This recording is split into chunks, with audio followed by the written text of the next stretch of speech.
ಸರಕಾರಿ ಶಾಲೆಗೆ ಸೌಲಭ್ಯ ಸಿಗಬೇಕು. ಮುನಿಯರಾಜು, ಪೀಣ್ಯ ದಾಸರಹಳ್ಳಿ ಸರಕಾರಿ ಶಾಲೆಯಲ್ಲಿ ಓದುವ ಮಕ್ಕಳಿಗೆ ಖಾಸಗಿ ಶಾಲೆಯಲ್ಲಿ ಇರುವ ಸೌಲಭ್ಯಗಳು ಸಿಗಬೇಕು ಎಂದು ಶಾಸಕ ಎಸ್. ಮುನಿರಾಜು ತಿಳಿಸಿದರು.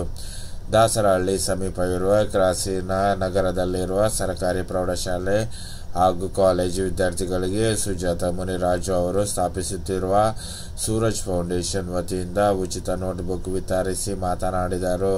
ತಮ್ಮ ಕ್ಷೇತ್ರದ BLR ಶಾಲೆಯ ವಿದ್ಯಾರ್ಥಿ ಭವನ ಎಂಬ ವಿದ್ಯಾರ್ಥಿಗೆ 625ಕ್ಕೆ 600 ರೂಪಾಯಿ ಪಡೆದು ನಮ್ಮ ಕ್ಷೇತ್ರದ ಒಳ್ಳೆಯ ಹೆಸರನ್ನು ತಂದುಕೊಟ್ಟಿದ್ದಾಳೆ. ಅದರಂತೆ ನಾವು ಕೂಡ ಅತಿ ಹೆಚ್ಚು ಅಂಕ ಪಡೆದು ಶಾಲೆಗೆ ನಿಮ್ಮ ತಂದೆ ತಾಯಿಗೆ ಒಳ್ಳೆಯ ಹೆಸರನ್ನು ತಂದುಕೊಳ್ಳಬೇಕು ಎಂದು ವಿದ್ಯಾರ್ಥಿಗಳಿಗೆ ಕಿವಿ ಮಾತು ಹೇಳಿದರು. ಮಾಜಿ ಪಾಲಿಕೆ ಸದಸ್ಯ ಉಮಾದೇವಿ ನಾಗರಾಜು, ಬಿಜೆಪಿ ಮುಖಂಡರಾದ ನಾಗಣ್ಣ, BT ಶ್ರೀನಿವಾಸ್, ಎಂ. ಮುನಿರಾಜು, ಮಹಿಳಾ ಮುಖಂಡರಾದ ಸುಜಾತ, ಸ್ಕೂಲಿನ ಪ್ರಾಂಶುಪಾಲ ಹನುಮಂತರಾಜು ಕಾರ್ಯಕ್ರಮದಲ್ಲಿ ಉಪಸ್ಥಿತರಿದ್ದರು. ನಾಡಪ್ರಭು ಕೆಂಪೇಗೌಡರ ನಗರ ಯೋಜನೆ ಮಾದರಿ. ಯಲಹಂಕ, ಬೆಂಗಳೂರು ನಗರದ ಹಲವು ಕಡೆಗಳಲ್ಲಿ ಕೆರೆಗಳ ನಿರ್ಮಾಣ, ವ್ಯವಸ್ಥಿತರಾಗಿ ಪ್ರತ್ಯೇಕ ಪೇಟೆಗಳ ನಿರ್ಮಾಣ, ಶತ್ರುಗಳ ದಾಳಿಯು ನಿಗಾ ವಹಿಸಲು ನಗರದ 4 ದಿಕ್ಕುಗಳಲ್ಲಿ ಕಾವಲು ಗೋಪುರಗಳ ನಿರ್ಮಾಣ ಹೀಗೆ ನಾಡಪ್ರಭು ಕೆಂಪೇಗೌಡರು ನಿರ್ಮಿಸುವ ನಗರ ಯೋಜನೆ ಇಂದಿಗೂ ಎಂದಿಗೂ ಮಾದರಿಯಾಗಿ ಉಳಿಯುವುದು ಎಂದು ಯಲಹಂಕದ ಶಾಸಕ SR ವಿಶ್ವನಾಥ್ ತಿಳಿಸಿದರು.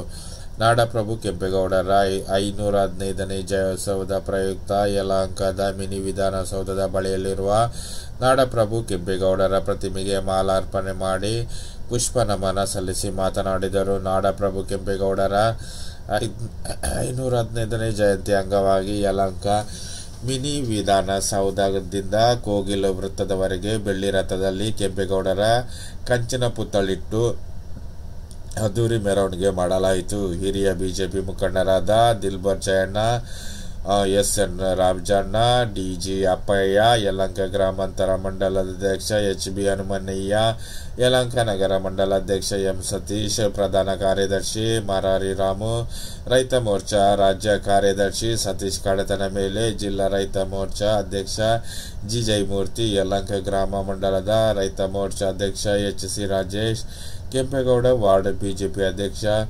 ನರಸಿಂಹಮೂರ್ತಿ, ಚೌಡೇಶ್ವರ ವಾರ್ಡ್ ಬಿಜೆಪಿ ಮುಖಂಡ VV ರಾಮಮೂರ್ತಿ, ಅಲ್ಪಸಂಖ್ಯಾತ ಬಿಜೆಪಿ ಕಾರ್ಯಕರ್ತರಿದ್ದರು. ಕಾಲೇಜ್ ಆಫ್ ಆರ್ಟ್ಸ್ ಕಲಾಕೃತಿ ಪ್ರದರ್ಶನ. ಕಾಲೇಜ್ ಆಫ್ ಫೈನ್ ಆರ್ಟ್ಸ್ ಸಹಯೋಗದಲ್ಲಿ ಬ್ಯಾಚುಲರ್ ಆಫ್ ವಿಶುಯಲ್ ಆರ್ಟ್ಸ್ ವತಿಯಿಂದ ಕರ್ನಾಟಕದ ಚಿತ್ರಕಲಾ ಪರಿಷತ್ನಲ್ಲಿ ಆಯೋಜಿಸುತ್ತಿರುವ ಕಲಾಕೃತಿಗಳ ದೃಶ್ಯೋತ್ಸವ ಕಾರ್ಯಕ್ರಮ ಜೂನ್ 30ರವರೆಗೆ ನಡೆಯಲಿದೆ. ಬೆಳಿಗ್ಗೆ 10 ಗಂಟೆಯಿಂದ ಸಂಜೆ 7 ಗಂಟೆಯವರೆಗೆ ಸಾರ್ವಜನಿಕರು ಉಚಿತವಾಗಿ ಚಿತ್ರಕಲೆ ವೀಕ್ಷಿಸಬಹುದು.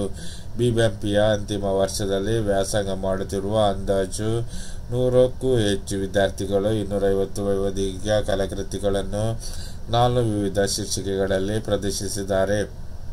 ಲಿಂಗಾಯತ ಅಲ್ಪಸಂಖ್ಯಾತರಿಗೆ ವಸತಿ ಸೌಕರ್ಯ. ಸುಚಿತ್ರ, ಲಿಂಗಾಯತ ಅಲ್ಪಸಂಖ್ಯಾತರಿಗೆ ರಾಹಿಯೆ ಯೂನಿವರ್ಸಿಟಿ ಟು ಡಿಗ್ನಿಟಿ ಸಂಸ್ಥೆಯಿಂದ ಮೊದಲ ಬಾರಿ ಅಲ್ಪಾವಧಿಗೆ ಉಚಿತ ಆಶ್ರಯ ಮನೆ ಸೌಲಭ್ಯ ಒದಗಿಸಿದ್ದು, ಇದರ ಉದ್ಘಾಟನೆ ಜೂನ್ 21ರಂದು ನಡೆಯಲಿದೆ ಎಂದು ಸಂಸ್ಥೆಯ ಸಹ-ಸಂಸ್ಥಾಪಕಿ ಸುಚಿತ್ರ ತಿಳಿಸಿದರು. ಗುರುವಾರ ಸುದ್ದಿಗೋಷ್ಠಿಯಲ್ಲಿ ಮಾತನಾಡಿದ ಅವರು, ದುಟ್ಟಿನ ಸಮಯದಲ್ಲಿ ಹೆಣ್ಣು ಮಗು ನಿಯೋಜಿಸಲಾದ ಕ್ವೀರ್ ಮತ್ತು ಟ್ರಾನ್ಸ್ ಮಾಸ್ಕ್ ಸಮುದಾಯ ಹಾಗೂ ಅಂತರ್ಲಿಂಗ್ ವ್ಯವಸ್ಥೆ ಹೊಂದಿರುವ ಆಶ್ರಯ ಕಲ್ಪಿಸುವ ಉದ್ದೇಶದಿಂದ ಮನೆ ಒದಗಿಸಲಾಗುತ್ತದೆ. ಕಾರ್ಯಕ್ರಮವನ್ನು ಹೊಯ್ಸಳ ನಗರದ ನ್ಯಾಟಿಪ್ರಿಯ ನೃತ್ಯ ಕೃತ್ಯಕ್ಕೆ ಬೆಳಗ್ಗೆ 11ರಿಂದ ನಡೆಯಲಿದ್ದು, ರಾಜ್ಯ ಮಹಿಳಾ ಆಯೋಗದ ಅಧ್ಯಕ್ಷೆ ಡಾ. ನಾಗಲಕ್ಷ್ಮಿ ಚೌಧರಿ ಉದ್ಘಾಟಿಸಿದ್ದಾರೆ. ಸಂಜೆ 7 ಗಂಟೆಗೆ ಸಂವಾದನ ಸಾಂಸ್ಕೃತಿಕ ಕಾರ್ಯಕ್ರಮ ಜರುಗಲಿದೆ ಎಂದು ತಿಳಿಸಿದರು. 8ರಿಂದ 10 ಜನರಿಗೆ 60 ದಿನ ವಸತಿ ಸೌಕರ್ಯ ನೀಡಲಾಗುವುದು. ವೃತ್ತಿಪರ ಸಿಬ್ಬಂದಿ ಇರಲಿದ್ದು, ಭದ್ರತೆ, ಮಾನಸಿಕ ಆರೋಗ್ಯ ಸೇವನೆ, ಇತರ ಸಹಾಯ ಇರಲಿದೆ ಎಂದು ಹೇಳಿದರು. ವಿಡಿಯೋ ಇಷ್ಟವಾದರೆ ಲೈಕ್ ಮಾಡಿ.